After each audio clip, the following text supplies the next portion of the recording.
ನಮ್ಮ ಬೆಂಗಳೂರಿಗೆ ಮತ್ತೆ ಸ್ವಾಗತ. ಸಿಂಪಲ್ ಆಗಿ ಒಂದು ಲವ್ ಸ್ಟೋರಿ ಚಿತ್ರದ ಯಶಸ್ಸಿನ ನಂತರ ಅದೇ ತಂಡ ಉಳಿದವರು ಕಂಡಂತೆ ಅನ್ನೋ ಇನ್ನೊಂದು ಚಿತ್ರದ ಶೂಟಿಂಗ್ನಲ್ಲಿ ಬ್ಯುಸಿಯಾಗಿದೆ.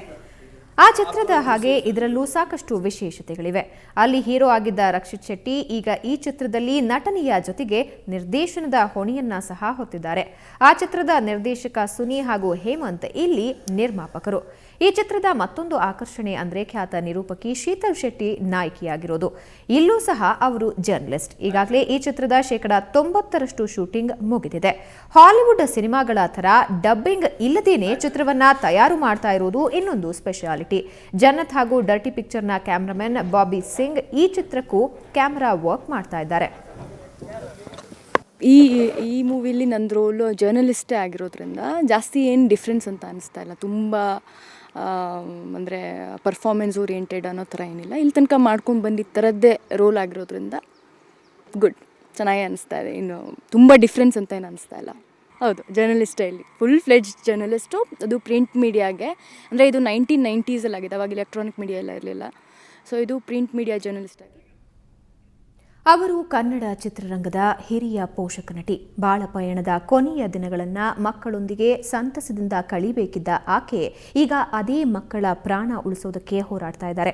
ಹಣವಿಲ್ಲದೆ ನೆರವಿಗಾಗಿ ಸರ್ಕಾರದ ಮೊರೆ ಹೋಗಿದ್ದಾರೆ. ಇದೇ ವೇಳೆ ತಾರೆಯರ ಸಹಾಯ ತಿರಸ್ಕರಿಸಿ ಸ್ವಾಭಿಮಾನ ಮೆರೆದಿದ್ದಾರೆ. ಹಾಗಾದ್ರೆ ಯಾರ ನಟಿ, ಆಕೆಯ ಸಂಕಷ್ಟ ಏನು ಅಂತ ನೋಡ್ತಾ ಇವತ್ತಿನ ನಮ್ಮ ಬೆಂಗಳೂರು ಮುಗಿಸ್ತಾ ಇದ್ದೀವಿ. ನೇರ, ದಿಟ್ಟ, ನಿರಂತರ ಸುದ್ದಿಗಾಗಿ ನೋಡ್ತಾ ಇರಿ ಸುವರ್ಣ. ಇವತ್ತು ಸಿಎಂ ನಡೆಸೋ ಜನಸ್ಪಂದನ ಕಾರ್ಯಕ್ರಮದಲ್ಲಿ ಕಾಣಿಸಿಕೊಳ್ಳುವ ಮೂಲಕ ಅಚ್ಚರಿ ಮೂಡಿಸಿದ್ರು. ಕಾರಣ ಏನು ಅಂತ ನೋಡಿದ್ರೆ, ಕ್ಯಾನ್ಸರ್ನಿಂದ ಬಳಲುತ್ತಿರುವ ತಮ್ಮ ಇಬ್ಬರು ಮಕ್ಕಳ ಚಿಕಿತ್ಸೆಗಾಗಿ ಅವರು ಸರ್ಕಾರದ ನೆರವಿಗೆ ಮೊರೆ ಇಟ್ರು. ಮಕ್ಕಳ ಸ್ಥಿತಿ ನೆನೆದು ಕಣ್ಣೀರಿಟ್ರು. ನನ್ನ ಮಗನಿಗೆ ಕ್ಯಾನ್ಸರು, ಮಗಳಿಗೂ ಕ್ಯಾನ್ಸರು. ಈಗ 8-10 ಲಕ್ಷ ರೂಪಾಯಿವರೆಗೂ ಖರ್ಚಾಗಿದೆ. ಏನೋ CM ಅವರು ಫಂಡಿಂದ ಏನಾದರೂ ಹೆಲ್ಪ್ ಆಗುತ್ತೇನೋ ಅಂದ್ಬಿಟ್ಟು ನಾ ಬಂದಿದ್ದೀನಿ. ಎಷ್ಟು ವರ್ಷ ಮಕ್ಕಳಿಗೆ ಎಷ್ಟು? ರಾಜನಿಗೆ ವಯಸ್ಸು 50. ಅವನ ಮಗ ಡಫ್ ಅಂಡ್ ಡಮ್ಮು, ಕಣ್ಣು ಕಾಣಲ್ಲ, ಕಿವಿ ಕೇಳಿಸಲ್ಲ. ನನ್ನ ಮೊಮ್ಮಗ, ಮಗಳು ಪರವಾಗಿಲ್ಲ, ಹುಷಾರಾಗಿದ್ದಾಳೆ. ಮಗನಿಗೆ ಸ್ವಲ್ಪ ಇದಾಗಿದೆ.